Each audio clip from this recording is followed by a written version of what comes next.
Hello students, good morning.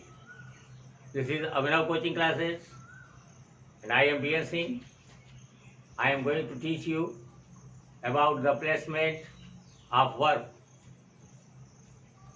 We are reading the placement of parts of speech, in which sequence we are going to read today about the verb and its placement. What is a verb?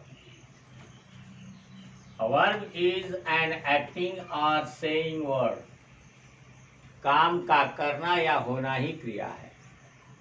संसार में जितने भी काम है, खाना पीना, उठना बैठना, सोना नहाना, खांसना थूकना, छींकना, लिखना पढ़ना, आना जाना, देखना सुनना समझना, ये सब काम है और इन काम को आप करने लगिएगा तो वही वर्ब हो जाएगी।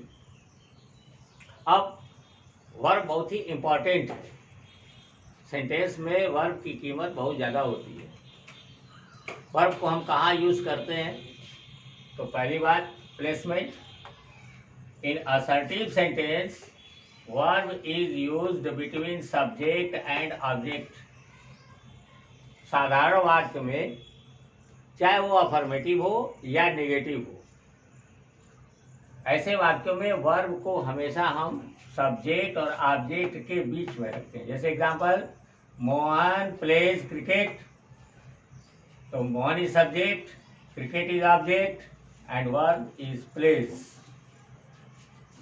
You have seen that place is placed between subject and object. Second, in interrogative sentence, whether it starts with helping verb or WH word, no matter.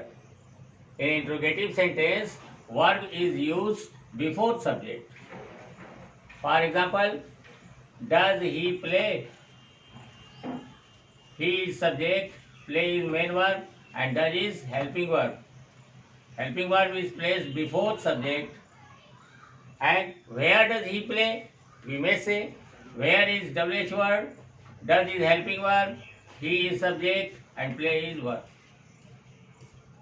In tag questions, verb is used in the end of the statement. In condition of tag questions, a sentence is given. If the sentence is in affirmative, the tag question will be written in negative.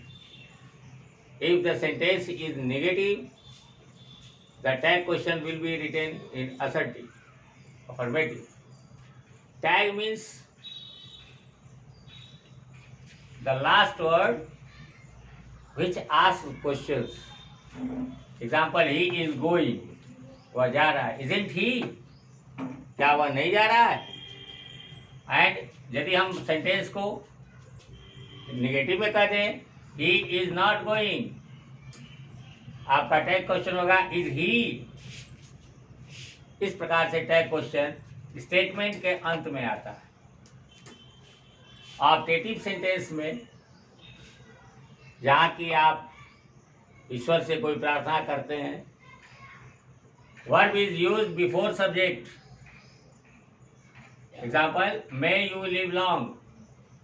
ये question नहीं है, you are seeing the sign of exclamation here. May you live long. May is helping verb, you is subject, live is main verb, along is object. In short questions, verb is used in the end of the sentence. Short question means a statement is given and many questions may be asked. बहुत से प्रश्न पूछे जा सकते हैं। एक प्रश्न एक वाक्य से, एक शब्द के, दो शब्द के, दो से अधिक शब्दों के, ऐसे पूछे जा सकते हैं। उन्हें शॉर्ट क्वेश्चंस कहते हैं। और सेंटेंस के अंत में उनसे पूछे जाते हैं प्रश्न कई प्रकार के। जैसे example, the old lady is selling her house. बूढ़ी महिला अपना घर बेच रही है, एक स्टेटमेंट हो गया। और आपने फिर इस पर शॉर्ट क्वेश्चंस किया, व्हेन, व्हाई, एक एक शब्द के हैं। टू हुम, दो शब्द का हो गया। फॉर हाउ मेनी रुपीज, इस प्रकार के क्वेश्चन शॉर्ट क्वेश्चंस कहे जाते हैं जो सेंटेंस के अंत में लिखे जाते हैं। इस प्रकार मैं समझता हूं कि आपकी समझ में आ गया होगा कि वर्ब की प्लेसिंग कहाँ होती है। Now adverb. Adverb is a word which modifies and qualifies all the parts of speech except noun, pronoun and interjection। Noun, pronoun और इंटरजेक्शन को छोड़कर बाकी सभी पार्ट्स ऑफ स्पीच की विशेषता एडवर्ब बताता है। इवन इट क्वालिफाइज इटसेल्फ, यहाँ तक कि यह अपने आप को भी क्वालिफाई करता है।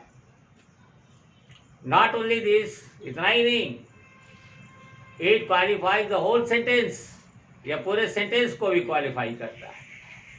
तो अब एग्जाम्पल हम देखते हैं, जैसे परिभाषा लिखें, definition. An adverb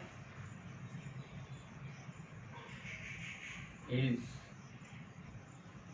a word which qualifies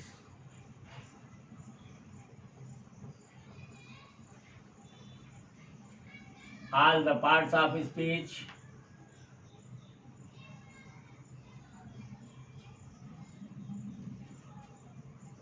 except noun, pronoun and interjection।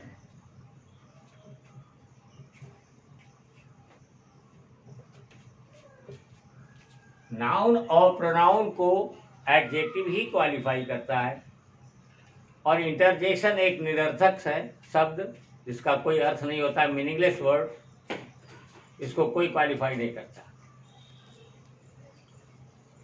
Noun और प्रोनाउन इंटरजेक्शन को छोड़कर बाकी सभी पार्ट्स ऑफ स्पीच की विशेषता एडवर्ब बताता है। Even it qualifies itself and the whole sentence।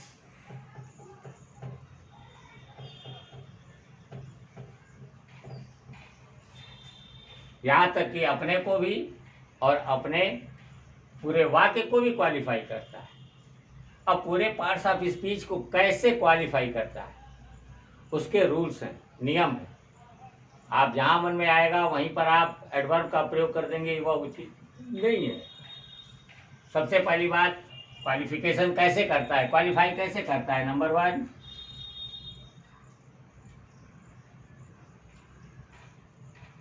when the adverb qualifies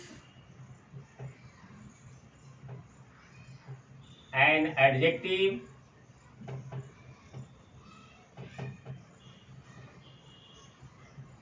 it is used before the adjective। जब एडवर्ब किसी एडजेक्टिव को क्वालिफाई करे तो उसका प्रयोग उस एडजेक्टिव से पहले किया जाता है। The very old man died, died means मर गया। वर्ब, कौन मर गया? Man, man is noun. Man से पूछा, कैसा man? Old man, old is adjective. अब ओल्ड से पूछिए, कितना old? Very old, very is adverb. आपने देखा कि जब एडवर्ब किसी एडजेक्टिव की विशेषता बताता है तो एडजेक्टिव से पहले इसका प्रयोग होता है। दूसरी बात, when the adverb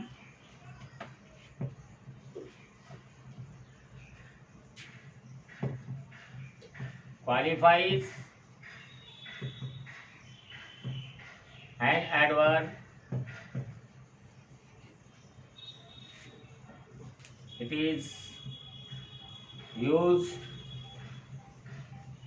before that adverb. जब एडवर्ब किसी एडवर्ब की विशेषता बताए तो वह जिस एडवर्ब की विशेषता बताता है ठीक उसके पहले लिखा जाता है ही वॉक्ड। एग्जाम्पल हुआ आपका ही वॉक्ड वेरी स्लोली। यहां पर मैं आपको बता दूं इंट्रांजिटिव वर्ब का ऑब्जेक्ट हमेशा एडवर्ब ही होता है। इंट्रांजिटिव का मतलब क्या?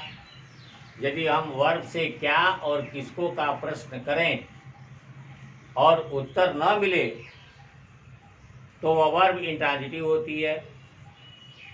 और इंट्रांजिटिव वर्ब का ऑब्जेक्ट हमेशा एडवर्ब होता है। और ट्रांजिटिव वर्ब क्या होता है? यदि वर्ब से क्या और किसको का प्रश्न करें और उत्तर मिल जाए तो वह वर्ब ट्रांजिटिव होती है। जैसे एग्जांपल दिया हमने ही teaches me English.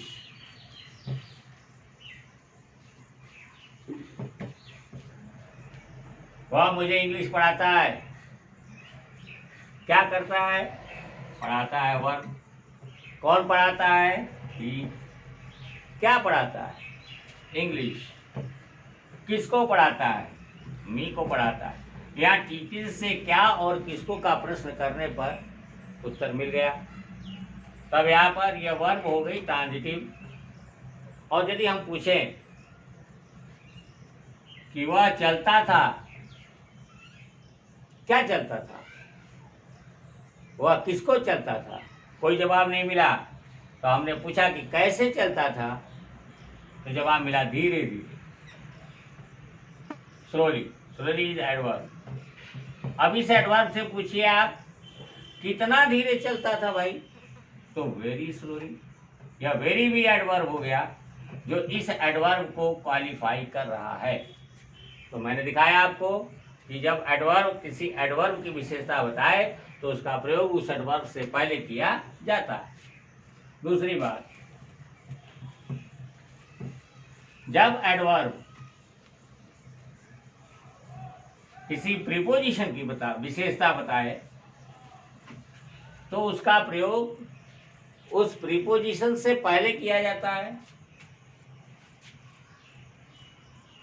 When an adverb qualifies a preposition,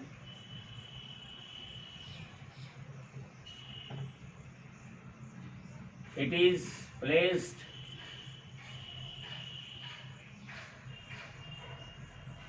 before that preposition.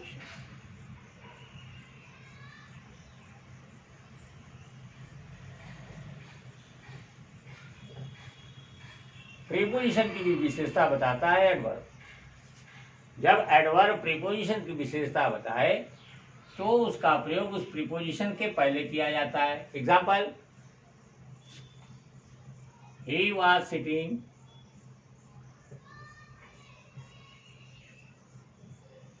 Just under the tree.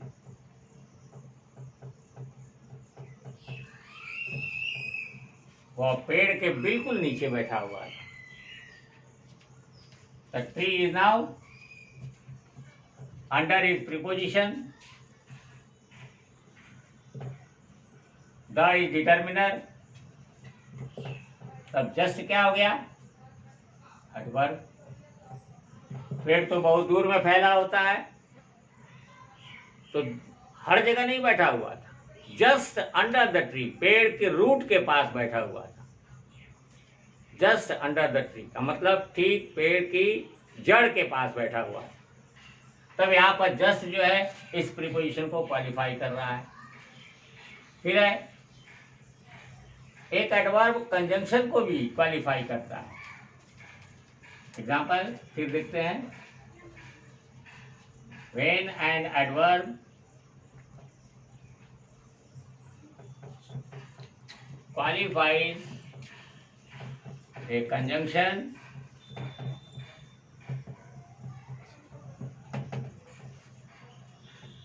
it is placed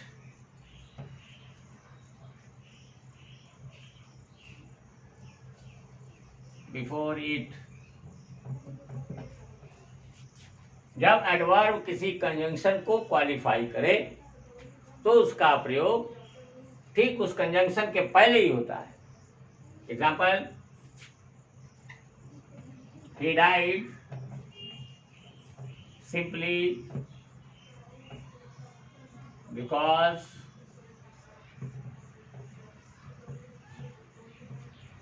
he could not pay the doctor।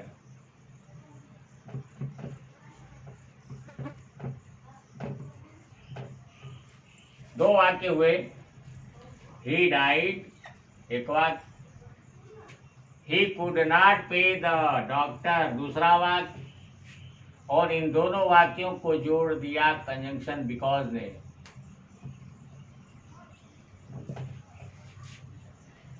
अब जब किसी कंजंक्शन की विशेषता बताए तो सिंपल होता है एडजेक्टिव, और सिंपल में वाई जोड़ दिया तो हो गया सिंपली एडवर्ब। जब प्रयोग सिंपली का प्रयोग जब कंजंक्शन के पहले हुआ, इसका अर्थ हुआ कि इसने इस कंजंक्शन को ही क्वालिफाई किया। अब आपको बताता हूं कि कब एक पूरे सेंटेंस को एक एडवर्ब क्वालिफाई करता है।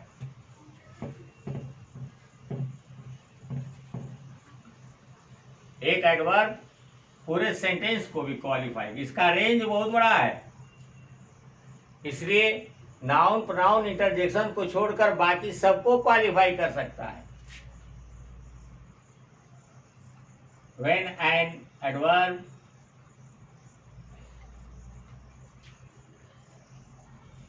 qualifies a sentence,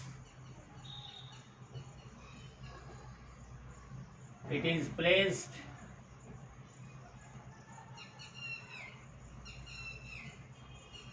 before the sentence।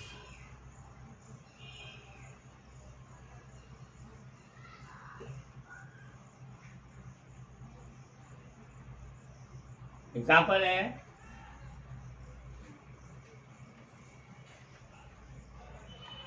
fortunately he passed in the exam।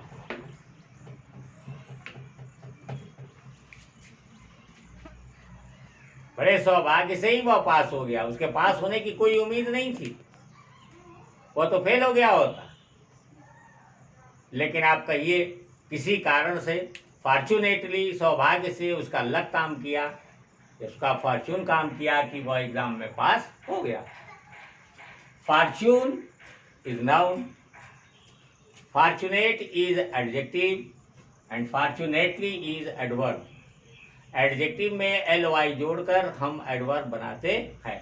इसमें एल वाई जुड़ा हुआ है, इसलिए हमने मान लिया कि यह एडवर्ब है। ही पास इन द एग्जाम एक सेंटेंस हुआ, और फॉर्चुनेटली जब एडवर्ब हो गया तो इसका मतलब है कि इसने पूरे सेंटेंस को क्वालिफाई किया। अब लास्ट इसका आइटम बचता है कि एक एडवर्ब वर्ब को कैसे क्वालिफाई करता है।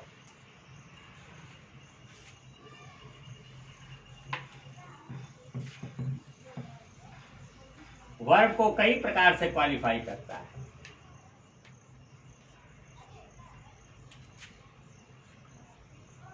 The adverb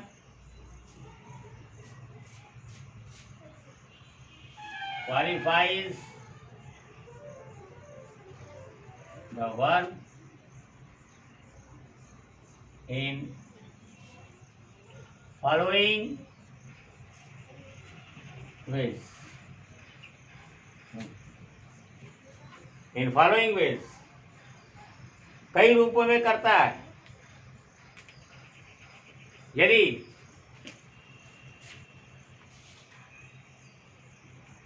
if there is only principal verb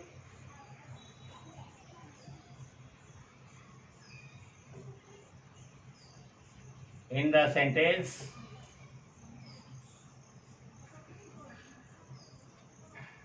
the adverb is used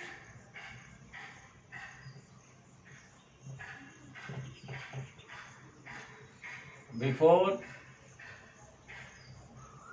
the principal or main, यू में दोनों से आप कह सकते हैं, before the principal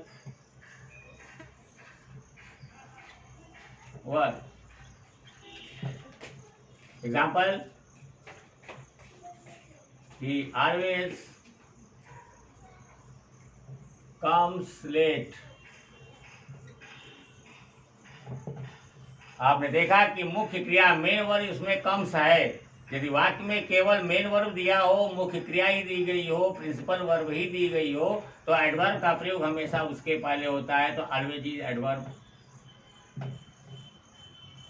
he never comes early, you में से वह कभी नहीं आता है जल्दी। तो कम्स हो गया मेन वर्ब, तो नेवर हो गया adverb. He sometimes helps me, he sometimes helps me, ये helps हो गया मेन वर्ब, तो ये समटाइम्स जो हुआ ये एडवर्ब हो गया, क्योंकि एडवर्ब इस मेन वर्ब को क्वालिफाई करता है।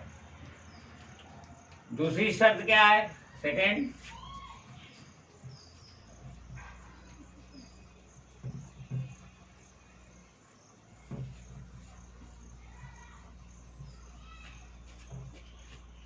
if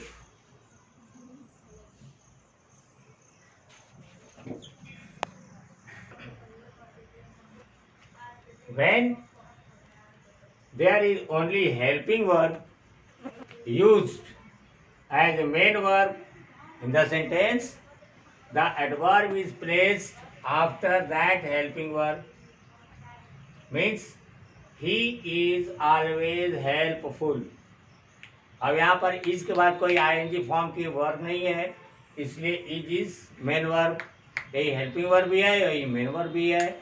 इसी को इनकम्प्लीट वर्ब भी कहेंगे, इसी को लिंकिंग वर्ब भी कहेंगे, इसी को एनामलस वर्ब भी कहेंगे। यदि इज, एम, आर या वाज, वेयर ही मेन वर्ब का काम करे तो इसके बाद एडवर्ब का प्रयोग किया जाता है। He is always helpful. यहाँ इसको हम लोग दूसरे तरीके से भी देखें, जैसा हमने आपको पिछले क्लासेस में पढ़ाया कि इज यदि इनकम्प्लीट वर्ब है तो इसका कॉम्प्लीमेंट कोई नाउन, एडजेक्टिव या एडवर्ब होता है, तो हेल्पफुल इज एडजेक्टिव। और हेल्पफुल जब एडजेक्टिव हो गया, he was never dishonest, was के बाद कोई आईएनजी फॉर्म की वर्ब नहीं है, इसलिए वाज इनकम्प्लीट वर्ब, और इसका कॉम्प्लीमेंट हो गया ये डिसऑनेस्ट। तो ये तो एडजेक्टिव में हमारी बात समझ में आ गई। अब हमने कहा कि यदि मेन वर्ब के रूप में इज या वाज का ही प्रयोग हुआ हो तो फिर एडवर्ब का प्रयोग हमेशा इस वर्ब के बाद में होता है। तो ऑलवेज इज एडवर्ब। ऐसे ही इस वाक्य में ही वाज नेवर डिसऑनेस्ट, तो वाज के बाद या नेवर, वाज के बाद कोई दूसरी क्रिया नहीं है, इसलिए नेवर इज एडवर्ब, इसके बाद ही प्रयोग किया गया। तीसरी शर्त हमारी है, when there are both helping and main verbs in the sentence. यदि वाक्य में हेल्पिंग और मेन वर्ब दोनों ही दिए हों, in that case the adverb is placed between the that helping and main verb। उस स्थिति में एडवर्ब का प्रयोग उस हेल्पिंग वर्ब और मेन वर्ब दोनों के बीच में होता है। एग्जाम्पल आपने देखिया, ही हैज जस्ट अराइव्ड, असली वाक्य था ही हैज अराइव्ड, हैज हो गया हेल्पिंग वर्ब, अराइव्ड हो गया मेन वर्ब, तब जस्ट क्या हो गया? एडवर्ब हो गया। यहाँ पर इसके हम एडवर्ब मानेंगे।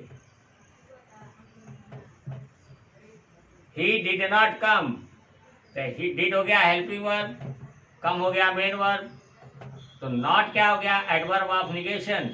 इसको हम लोग एडवर्ब के काइंड्स में पढ़ेंगे, एडवर्ब ऑफ अफर्मेशन, जैसे यस, या, ऑलवेज, इस प्रकार के। Adverb of negation no, not, never, इस प्रकार के। ये एडवर्ब ऑफ निगेशन हो गया जो हेल्पिंग वर्ब और मेन वर्ब दोनों के बीच में आया।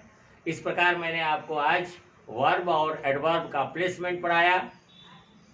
अब नेक्स्ट क्लास में मैं आपको प्रीपोजिशन, कंजंक्शन और इंटरजेक्शन तीनों एक साथ पढ़ाऊंगा। उम्मीद करता हूं कि आप लोग इसे ठीक से पढ़ेंगे और समझेंगे भी। प्रायः जो मैं आपको नियम इस वक्त मैं पढ़ा रहा हूं अधिकांश किताबों में नहीं मिलेंगे। ये मेरे अपने अनुभव का ही है परिणाम जो मैं आपको दे रहा हूं। इसे आप स्टोर करके रखेंगे, रिकॉर्ड करके रखेंगे, ताकि आने वाली जनरेशन्स के लिए भी ये फ़ायदेमंद हो। यदि आपने इस पढ़ाई को एंजॉय किया, एंटरटेन किया, तो आप इसको लाइक कीजिए, सब्सक्राइब कीजिए और इसको आगे शेयर भी करिए। Hoping you a very good day, very many thanks to you, thank you.